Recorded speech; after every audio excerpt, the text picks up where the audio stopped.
Your hormones and your cycle will not be changed by one superfood or one supplement or some magic trick, but by the habits that you do every single day consistently, by the little things, by the free things, the natural things that you already have every day.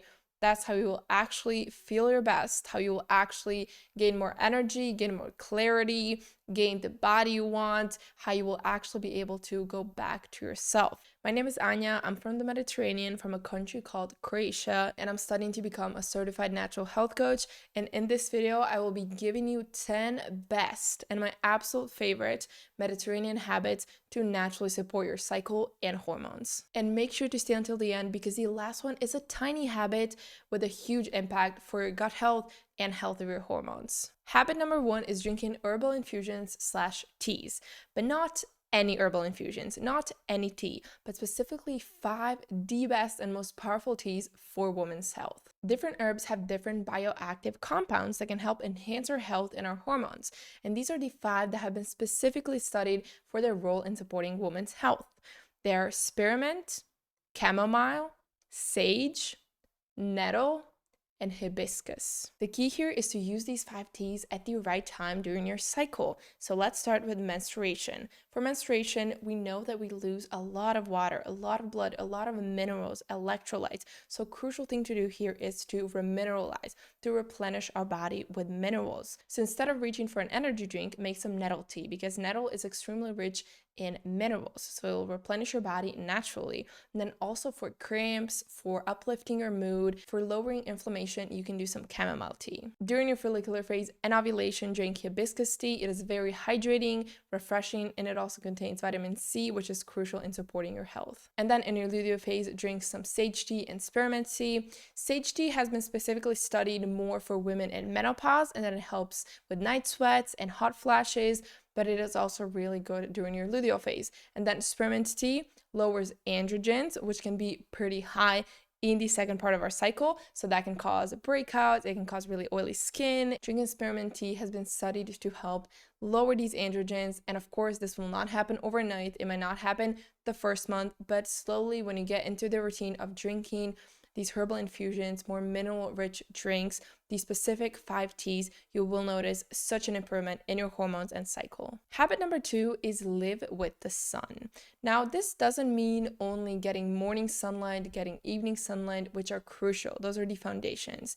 Before food, before exercise, before hydration, is the sun. If you don't live according to the sun and according to nature, your health and hormones will be off because light is the main signal for our body. Your circadian rhythm influences hormones like cortisol and melatonin, and those two are crucial to how you feel every day. So the 2 foundational things you need to implement in your daily routine is in the morning, getting morning sunlight. So before looking at your phone and also before opening any house lights, any, nightstand lights, you really want to get the sunlight first. Most ceiling lights can strain your body and your eyes. They can also cause headaches and disrupt your sleep. So you really want to make sure that you use natural light as much as you can when you wake up. Open all the windows. Same goes for evening. You want to calm yourself down at sunrise. So you can go watch sunrise. This is really good, sun gazing.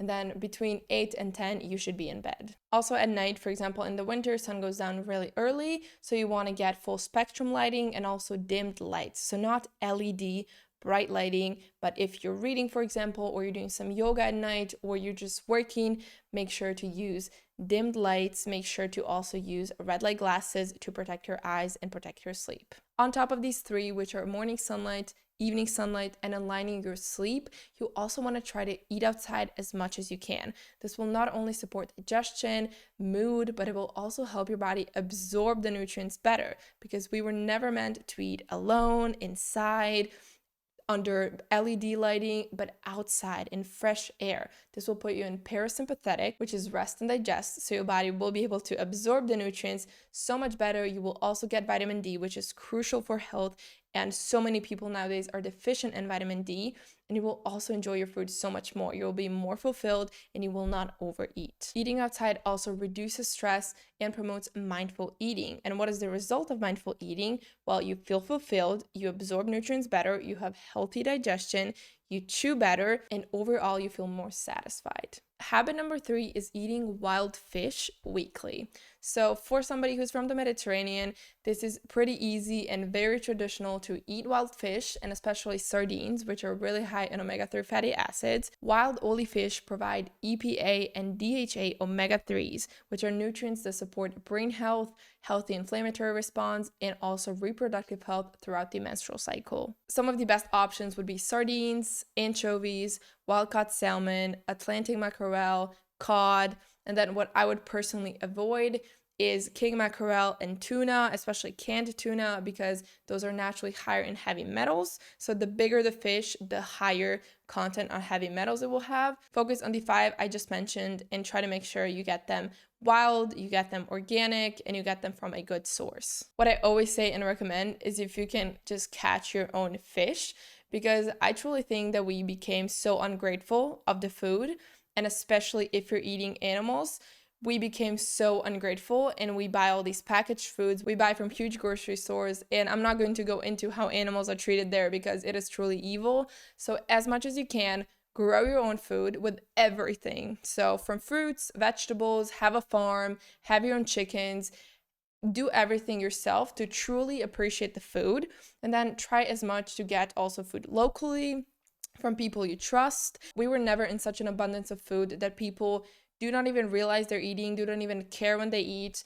So one of the best tips before going in some diets is to focus on whole foods that you can personally grow or that you can get from local farmers, and just stop buying from the grocery stores. Stop supporting packaged foods, supporting products that have been sourced horribly, poor ingredients. So stop supporting those things and go back to one ingredient foods.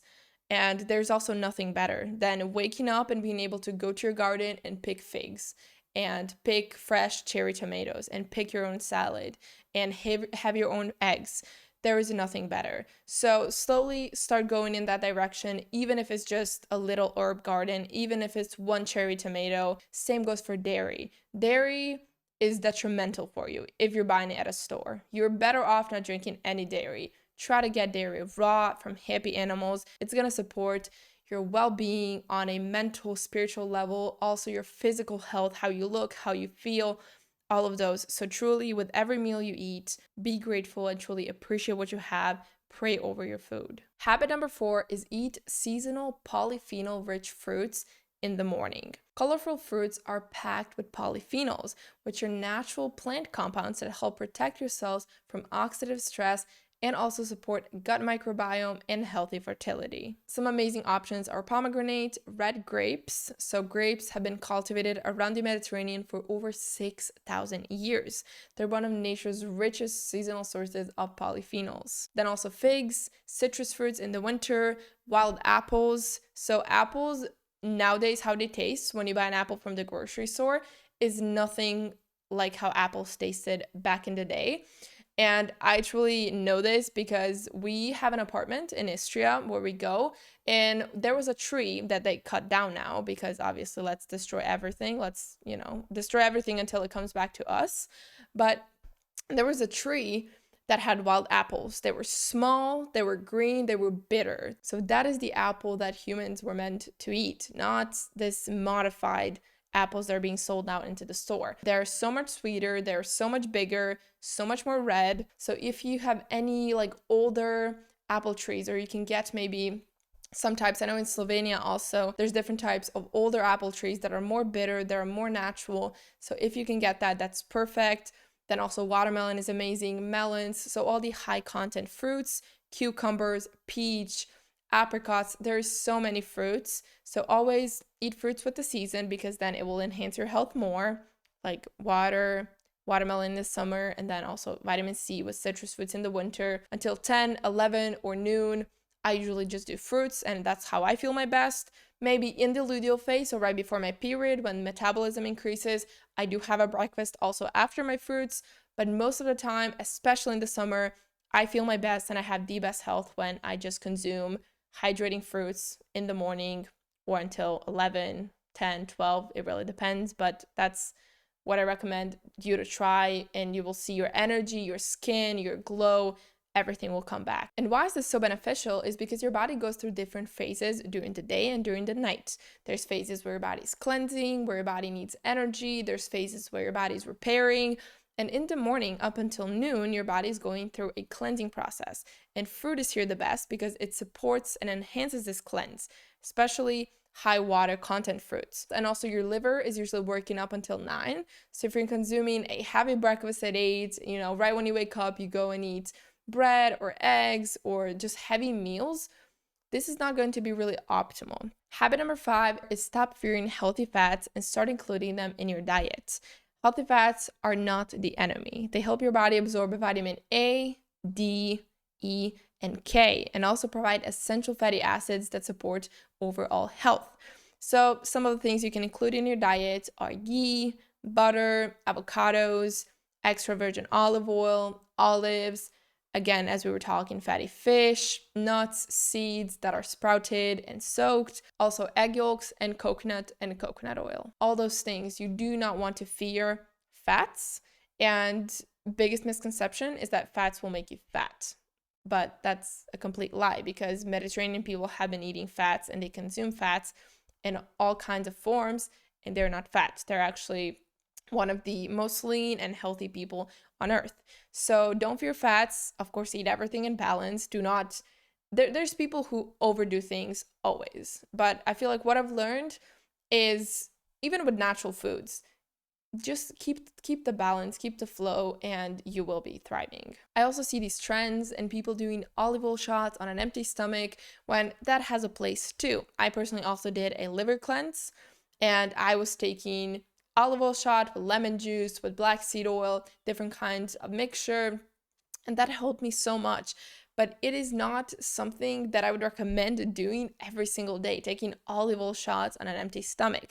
Simply include olive oil into dishes, drizzle over certain type of food, into your salad, add it to meals. It will be a lot more beneficial and enjoyable than chugging down olive oil on an empty stomach. So truly go back to the foundations, go back to natural things, and don't follow all these kinds of trends that you can probably feel they're not enjoying. Natural living should be natural and should be enjoyable. Habit number 6 is movement. So I'm just going to kind of explain how movement flows because it is very simple during your cycle, and it goes from slow and gentle into more high intensity, then it goes back to slow and gentle, starting with menstruation. And I think when you bring your body back into balance, when you align your circadian rhythm, when you start eating natural foods, you will naturally feel when you can do more high intensity workouts, when you feel like going on a hike, and then when you also feel like just walking or doing some yoga.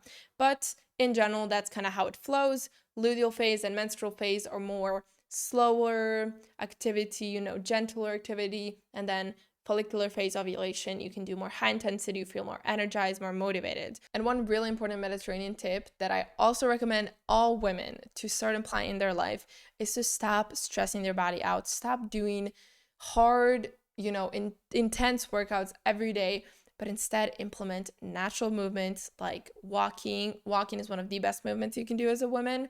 Gardening, yoga, swimming, stretching, and moving as much as you can throughout your day, because being very static and sitting all the time is really bad for your pelvic area. So it is so much better to every hour take a 10-minute walk than to be sitting all day, be laying all day, and then have a 1-hour gym or go on a run for 30 minutes. So try to incorporate light movements throughout your day so that your body is moving all the time. Practicing flexibility, being outside in the sun and fresh air and nature, those are the best activities for physical health and also for your mood. Habit number 7 is don't fear traditional carbohydrates. And the key word here is traditional.